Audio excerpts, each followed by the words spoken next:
Hello friends, इस video में मैं आपको बताने वाला हूँ कि कैसे अपने लव को, प्यार को, अपने एक्स को, हस्बैंड को, मतलब जिससे भी आप प्यार करते हो और बेइंतहा मोहब्बत करते हो, उसको किसी भी तरीके से अपने लाइफ में तुरंत क्विकली, इस वीडियो में क्विकली वाली बात होगी, कैसे आप ले आओ। मतलब यहाँ पे मैं 4 टेक्निक्स बताने वाला हूँ बैक टू बैक, और वो चारों टेक्निक्स मतलब एक सर्टेन लॉजिक के ऊपर बेस्ड है। मतलब आपने बहुत सारे लॉ ऑफ अट्रैक्शन के टेक्निक्स करे हैं पर आपको रिजल्ट नहीं मिला। किसी ने 1 साल करा, किसी ने 6 महीना, किसी ने 1 महीना, किसी ने 1 हफ्ता, लेकिन उनको रिजल्ट कुछ भी नहीं मिला।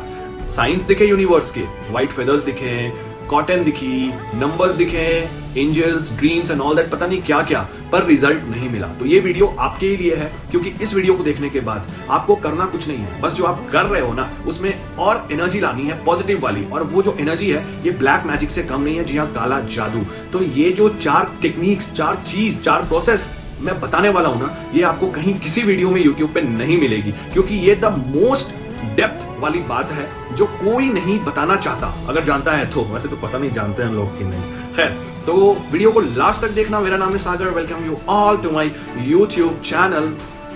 Let's boom. गाइस देखो, सबसे पहले एक बात हमेशा याद रखो कि आप कोई भी टेक्निक करते हो, कोई भी प्रोसेस करते हो, उसमें सबसे पहली चीज होती है कि आपको पॉजिटिव रहना है, आपको कंफ्यूज नहीं रहना है। नेगेटिव थॉट्स तो लाने ही नहीं है, वो जहर का काम करेगा। तो ये चीज तो सबसे मेन चीज है। कितनी भी टॉप मतलब टेक्निक्स हो, कोई भी टेक्निक हो, लेकिन पॉजिटिव रहना पड़ेगा आपको। उसके लिए भी बहुत सारे वीडियोज हैं मेरे, आप जाके चेकआउट कर सकते हो कि नेगेटिव थॉट को, कंफ्यूजिंग थॉट को कैसे दूर करें। गाइज, पहली टेक्निक ये है, embody yourself in a form of energy. मतलब कि अपने आप को, मतलब जो आप मैनिफेस्ट करना चाहते हो, जो टेक्निक से मैनिफेस्ट कर रहे हो, आप अपने आप को ठीक उसके जगह पे रख दो। मतलब आप ऐसा कर नहीं रहे हो, ऐसा आपके साथ हो रहा है। आपको ये फील करना है हर वक्त। मतलब आप अपने लवर को, अपने प्यार करने वाले को अगर मैनिफेस्ट कर रहे हो किसी टेक्निक के थ्रू, तो आपको ये बिल्कुल भी फील नहीं होना चाहिए कि ये आप कर रहे हो ना। आपको ये फील होना चाहिए कि वो टेक्निक आपको कर रही है। मतलब आप उस जगह पर हो, आप कुछ कर नहीं रहे हो, आप उसको फील कर रहे हो, आपके साथ ये हो रहा है। ध्यान देना, कर रहा हूं और हो रहा है में फर्क है। मतलब कि मुझे पता है कि मैं कर रहा हूं, इसलिए मैं बस इसलिए कर रहा हूं ताकि वो मेरे पास आ जाए, ये एक बात। और दूसरी बात कि मेरे साथ ऐसा हो रहा है, मुझे नहीं पता, मेरे साथ हो रहा है, इन दोनों में फर्क है। हो रहा वाला is the best part of law of attraction. हो रहा है का मतलब कि आपने शुरू कर दिया, लेकिन अपने आप को इस कदर डुबा दिया उस चीज में कि आपको लगने लगा कि ये तो मेरे साथ हो रहा है। जैसे आप 555 टेक्निक कर रहे हो या 369 टेक्निक कर रहे हो या विजुअलाइजेशन कर रहे हो, तो आपको लग रहा है कि यार मैं कर नहीं रही हूं या कर नहीं रहा हूं, ये तो मेरे साथ अपने आप हो रहा है, यूनिवर्स करवा रहा है मेरे साथ, मुझे नहीं पता कैसे हो रहा है, लेकिन बस हो रहा है और बहुत अच्छा लग रहा है। एम्बॉडी योरसेल्फ, अपने आप को उसमें डुबा दो, घुसा मत दो। घुसाने वाला काम जबरदस्ती वाला काम हो गया। डुबा दो, एकदम लगे कि बस ये मेरे साथ ही हो रहा है। यार वाव, अमेजिंग, ये सिर्फ मेरे लिए है, मैं सिर्फ इसके लिए हूं, मुझे बहुत अच्छा लग रहा है। इस टाइप की फीलिंग आनी चाहिए। मतलब आपका जो एनर्जी का लेवल है, आपका जो वाइब्रेशन का लेवल है, वो उस टेक्निक के वाइब्रेशन से कंप्लीटली मैच होना चाहिए। ये पहला टेक्निक था। गाइज, नहीं हो तो सब्सक्राइब जरूर कर लेना, क्योंकि इस तरह की बातें और इतनी डेप्थ में बातें सिर्फ इसी चैनल पे आपको मिलेगी। सब्सक्राइब करो। खैर, तो गाइज, दूसरी टेक्निक के बारे में हम लोग बात करते हैं। दूसरी टेक्निक है focus on how loves make you feel. जी हाँ, ये थोड़ा सा मिलता जुलता है पहले वाले टेक्निक से। मतलब एक स्टेप आप आगे बढ़ते हो। मतलब कि आप जैसे लव को मैनिफेस्ट कर रहे हो, अपने अपने प्यार को मैनिफेस्ट कर रहे हो, तो आपको अपने आप को उस जगह पे ही रख देना है। समझो बात को, जो आपको सामने वाले से चाहिए, जैसे आपको सामने वाले से मैरिज का प्रपोजल चाहिए, या आपको सामने वाले से किसी एक कमिटमेंट का प्रपोजल चाहिए, या प्रपोज करने वाला प्रपोजल चाहिए, या फिर हैप्पी फ्रेंडशिप डे, हैप्पी दुश्मनी डे, हैप्पी एनिमी डे, भाड़ में जाओ, ये जो भी चाहिए, आपको एग्जैक्टली अपने आप को भी सेम जगह पे रखना होगा। अगर आपको शादी का प्रपोजल चाहिए फॉर एग्जाम्पल, तो आपको भी अपने आप को एक दुल्हन के ही स्टेट में रखना होगा, तभी ये जाके वाइब्रेशंस मैच होंगी। क्योंकि आप जिस वाइब्रेशंस को, ध्यान से सुनना, आप जिस वाइब्रेशंस को अट्रैक्ट करने की कोशिश कर रहे हो, उसको क्रिएट करके, मतलब टेक्निक आप कर रहे हो तो वाइब्रेशन को क्रिएट कर रहे हो, वो वाइब्रेशन वहां तक पहुंच रही है, उसके वो आपके पास आएगा प्रपोजल लेके। तो इसका मतलब कि एक यूनिक वाइब्रेशन आप अपने टेक्निक के जरिए क्रिएट कर रहे हो, जो कि उस तक पहुंचे और वो आप तक आए। तो जो वाइब्रेशन आप सामने वाले से एक्सपेक्ट कर रहे हो, जो चीज एक्सपेक्ट कर रहे हो, उस लेवल के वाइब्रेशन को आपको भी मेंटेन रखना है। This is the main logic behind this, कि आप जिस भी वाइब्रेशन को मैच, जैसे लॉ ऑफ अट्रैक्शन का सबसे बड़ा बेसिक चीज ये है ना, सबसे बड़ी बेसिक चीज, लाइक अट्रैक्ट्स लाइक। जो आप रखोगे वही आपको मिलेगा। मतलब आपके दिमाग में ये है कि आप बहुत बड़े बेवकूफ हो तो आपको बेवकूफ ही मिलेगा। अगर आप अपने दिमाग में गोलगप्पे रखोगे खट्टा, तो आपको गोलगप्पा ही मिलेगा। आपका बॉयफ्रेंड गोलगप्पा टाइप का है क्या? खैर, jokes apart, like attracts like, मतलब कि जैसे आप खुद को रखोगे वैसा ही आप अट्रैक्ट करोगे, यूनिवर्स आपको वैसा ही देगा। तो जिस वाइब्रेशंस में आप उसको चाहते हो, जिस भी लिए आप उसको मैनिफेस्ट कर रहे हो, मैसेज के लिए, कॉल के लिए, प्रपोजल के लिए, शादी के लिए, ब्रेकअप के लिए, फ्रेंडशिप के लिए, एनीथिंग, उसी वाइब्रेशन में अपने आप को आपको रखना होगा। ये कैसे करें?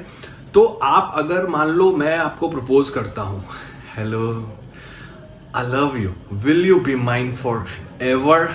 कमेंट में यस मत लिखना।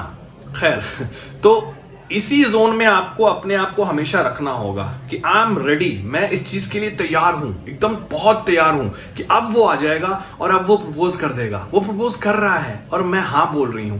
इस जोन में अपने आप को रखना है। ये मैंने एक एग्जांपल देके, बाकी आपको जो चाहिए मैनिफेस्टेशन में उस स्टेट में आपको रखना है। फॉर एग्जांपल ये मैंने बताया, आप समझ में आ गया आपको। तो गाइज, ये थी दूसरी। फिर से मैं कह रहा हूं, नए हो तो सब्सक्राइब कर देना, लाइफ चेंजिंग वीडियोस यहीं मिलेगी। तीसरा जो है वो कमाल का है टेक्निक, मैं आपको बता। तीसरा टेक्निक जो है वो है रिलीज योर आउटकम। मतलब कि जो आपके अंदर बहुत सारे इमोशंस, प्यार, एक खुशी, एक हैप्पीनेस, एक जॉय, ये सारी चीजें जो भर रही हैं, स्पेशली टेक्निक करने के टाइम पे, इसको बाहर निकालो, इसको बाहर आने दो। अपने फैमिली वाले के साथ बांटो ना यार, अपने फ्रेंड्स के साथ बांटो। ये छुपाने की चीज नहीं है, बांटोगे इससे फायदा आपको होगा। यूनिवर्स वही चीज आपको, यार आप जब तक यूनिवर्स को चीजों को भेजोगे नहीं, वो आपको देगा कैसे? उसको पता कैसे चलेगा कि भैया आपको कुछ चाहिए और आप उसके लिए मेहनत कर रहे हो, टेक्निक कर रहे हो, अपने अंदर वाइब्रेशंस को चेंज कर रहे हो, सबकॉन्शियस माइंड को रिप्रोग्राम कर रहे हो। तो अपने आउटकम को रिलीज करना बहुत जरूरी है। मतलब आप विजुअलाइज कर रहे हो, विजुअलाइजेशन के बाद आपके अंदर एक बहुत अच्छी हैप्पीनेस आई, पॉजिटिव फीलिंग आई, एक प्यार वाला फीलिंग आया, तो उसको रिलीज करना बहुत जरूरी है लोगों के बीच, अपने फैमिलीज के बीच, सोशल मीडिया, एनीबॉडी, जहां पे भी आप रिलीज कर सकते हो उसको बांटो, उसको बाहर जाने दो। वो यूनिवर्स तक पहुंचेगा, इन्फिनाइट यूनिवर्स तक पहुंचेगा और वही आपको आपका प्यार लौटा के देगा। Nobody loves me, I hate you. खैर, वो आपको प्यार ला कर देगा। दिस इज, मतलब ये बहुत अमेजिंग था ना, तीसरा वाला। चौथा and the last but not the least, चौथा खतरनाक है और सबसे इंपॉर्टेंट है, ध्यान। वो outside of your comfort zone, अपने कंफर्ट जोन के बाहर निकलो। आप जिस एक उसमें फंसे हुए हो ना, उससे बाहर निकलो। आप टेक्निक्स कर रहे हो, वेरी गुड। आप विजुअलाइजेशन कर रहे हो, वेरी गुड। आप वाटर टेक्निक, 555, 369, एनीथिंग, आप कुछ भी कर रहे हो, लेकिन उससे बाहर निकलकर लोगों से, तीसरे वाले से थोड़ा ये कनेक्टेड है लेकिन अलग है, आपको उस, मतलब जो एक जोन है आपका, जो आपका बंधा हुआ जोन है कि भैया मैं ये नहीं कर सकती, मैं उनसे बात नहीं कर सकती, मैं ऐसे लोगों से बात नहीं करती, मैं वैसे लोगों से बात नहीं करता, मुझे ऐसे लोग पसंद नहीं है ना, ये आपको रिलीज करना है। अपने उस कंफर्ट जोन को थोड़ा सा एक्सपैंड करना है, बढ़ाना है। आपको मिलना होगा, आपको बात करनी होगी, आपकी वाइब्रेशंस लोगों में ट्रांसमिट होनी चाहिए, क्योंकि डायरेक्ट आपने जो वाइब्रेशंस को क्रिएट किया अपने टेक्निक में, वो डायरेक्ट उसके पास जा रही है, फाइन। लेकिन अगर वो कनेक्टेड होके भी जाए, जैसे मान लो आपने कुछ वाइब्रेशंस क्रिएट किया कि भैया मुझे वो चाहिए, मुझे वो शादी के लिए प्रपोज करे। अब वो वाइब्रेशंस जो उस तरह के मैचिंग वाइब्रेशंस होंगे लोगों के पास, वो वाइब्रेशंस उनसे भी मैच करेंगे और वो वहां तक पहुंचने में आसान होगा। मतलब उनसे भी आपको एक एनर्जी मिलेगी। जब आपके वाइब्रेशन सामने वाले तक जाएंगे तो वापस से वो भी कुछ रिलीज करेगा, वो आप तक पहुंचेगी, तो आपकी जो एनर्जी होगी, आपकी जो वाइब्रेशंस होंगे, वो और ज्यादा खिलखिला उठेंगे, मतलब वो और ज्यादा इफेक्टिव हो जाएगा। इसीलिए अपने कंफर्ट जोन से बाहर निकलना बहुत जरूरी है। और उस कंफर्ट जोन जहां पे आप फंसे हुए हो कि बस इतने ही दूर में नहीं, उससे बाहर निकलो, आप लोगों से मिलो, बात करो, अपने मनपसंद की चीजें करो। यही है असली लेट गो। ये लेट गो ये नहीं है कि बस भूल गए लेकिन दिमाग में कहीं ना कहीं चल रहा है कि काम हो रहा है, नहीं हो रहा है ना। This is the actually let go. यही है लेट गो, कि आप अपने कंफर्ट जोन से बाहर निकल के अलग अलग नए नए चीजों को कर रहे हो, क्योंकि उस समय आपने वाइब्रेशंस तो भेज दी, आपको जो करना था आपने कर दिया। अब आप अपने आप को अपने फेवरेट काम में इंगेज कर रहे हो, कंफर्ट जोन से बाहर जाके ना। वो वाइब्रेशंस जो आपने भेजी है ना, ट्रस्ट मी भाई साहब, वो 300% मतलब ज्यादा बढ़कर आपके पास वापस आएंगी। मतलब आपने जो मैनिफेस्ट किया है वो 300% आपने मतलब प्रपोजल मांगा है ना कि भाई मेरी शादी हो जाए, पता नहीं उधर से बच्चा आ जाए आपका मतलब वो खतरनाक इंपैक्ट डालेगा आपके ऊपर। तो ये कंफर्ट जोन से बाहर निकलना इज वेरी इंपॉर्टेंट गाइस। जो भी प्रॉब्लम्स हो आप मुझे कमेंट में पूछ सकते हो, और अमेजिंग वीडियोस के लिए सब्सक्राइब तो जरूर कर लेना, नहीं तो ढूंढना पड़ जाएगा सागर द मोटिवेटर का चैनल कहां है, फिर मुझे मत बोलना कि आपने बताया नहीं। तो गाइस सब्सक्राइब कर लेना, लाइक करके जाना, और कम से कम 5-10 लोगों के बीच में शेयर करो ताकि उनको भी आपके थ्रू अगर उनके लाइफ में भी कुछ इश्यूज है वो क्लियर हो सके, सॉल्व हो सके, और थोड़ा पुण्य कर लो पापियों। गाइस सब्सक्राइब कर लेना, मुस्कुराते रहो। Thanks for watching, take care, keep manifesting.